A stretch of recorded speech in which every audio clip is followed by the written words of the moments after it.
ஹரஹர சங்கர ஜெய ஜெய சங்கர காஞ்சி சங்கர காமக்கோடி சங்கர.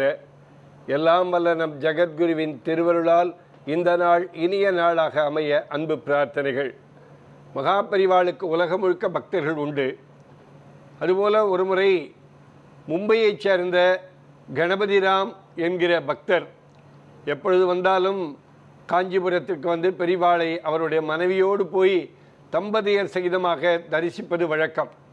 வீட்டிலே கூட மகாபரிவா படத்தை வைத்துக்கொண்டு தினந்தோறும் பெரியவா படத்திற்கு ஏதாவது காலை குளித்துவிட்டு அந்த பெரியவா படத்தின் முன்பாக ஒரு தீபாராதனை செய்து ஏதாவது ஒன்றை பெரியவாளுக்கு சமர்ப்பிப்பது வழக்கம். தினந்தோறும் காலையிலே இந்த சம்பவம் அவளால் செய்யாமல் வெளியிலே செய்யாமல் இருந்ததே கிடையாது. ஒருமுறை கணபதிராமுக்கு உடல்நிலை சரியில்லை.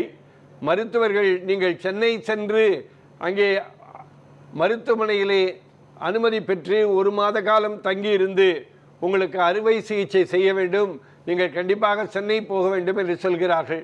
கணபதிராமுக்கும் அவருடைய மனைவிக்கும் நாம் எப்பொழுதும் தினந்தோறும் பெரியவா படத்தின் முன்பாக ஏதாவது ஒன்று கற்பூரம் காட்டி நைவேத்தியம் செய்வது வழக்கம்.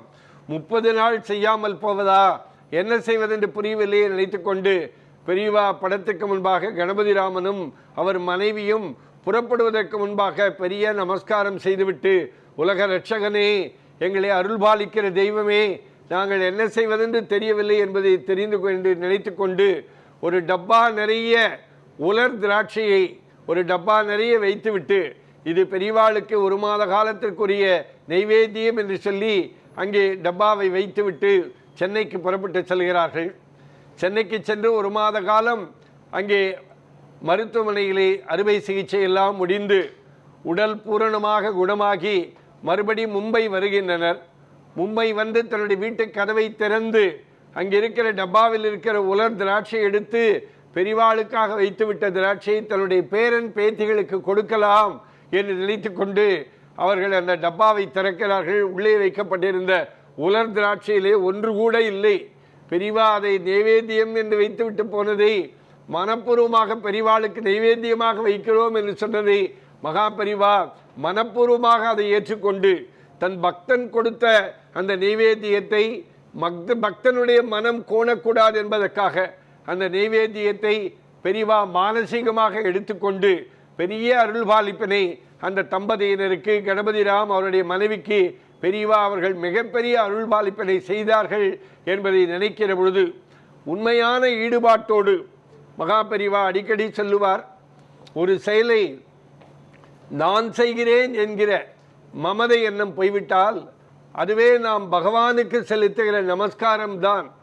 உண்மையான அர்ப்பணிப்போடு பெரியவா நீதான் துணை, எப்படி வைணவ சம்பிரதாயத்தில் தண்டம் சமர்ப்பித்தல் என்பது போல அப்படி குச்சி வைத்தால் அப்படியே கீழே விழுவது போல பெரிவாளை நமஸ்காரம் செய்து, அது படமாக இருக்கலாம் அல்லது பெரிவாளை நேரடியாக பார்க்கெழுவதாவது இருக்கலாம், அப்படியே தண்டன் சமர்ப்பித்து பெரியவா நீயே துணை என்று ஒரு குருவை மானசீகமாக வணங்கி, எல்லாம் நீதான் பெரியவா, நீதான் என் குரு, நீதான் என்னுடைய குலகுரு என்று உண்மையான அர்ப்பணிப்போடு பெரிவாளை வணங்கினால் கண்டிப்பாக பெரியவா நமக்கு அருள் காட்டுவார் என்பதை நிரூபிக்கிற விதமாகத்தான் இந்த செயல்.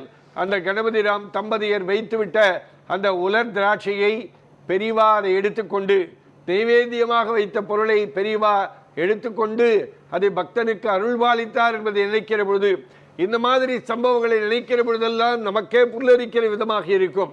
பெரியவா என்கிற ஒரு பேராற்றல், பெரியவா என்கிற அன்பு பெருங்கடல் வாழ்ந்த காலத்தில் நாமும் வாழ்ந்தோம் என்பதை நினைக்கிற பொழுது அப்படிப்பட்ட மகா பெரிவாளை மானசீகமாக ஒவ்வொருவரும் தினந்தோறும் வணங்கினால் கண்டிப்பா பெரியவா நமக்கு அருள் காட்டுவார் என்பதுதான் இந்த கதையினுடைய சிறப்பம்சம். ஹரஹர சங்கர ஜெய ஜெய சங்கர காஞ்சி சங்கர காமக்கோடி சங்கர. எல்லாம் வல்ல நம் ஜகத்குருவின் திருவருளால் இந்த நாள் இனிய நாளாக அமைய அன்பு பிரார்த்தனைகள். ராம் ராம். ஓம் ஸ்ரீ மகாபெரிவா திருவடிகளே சரணம்.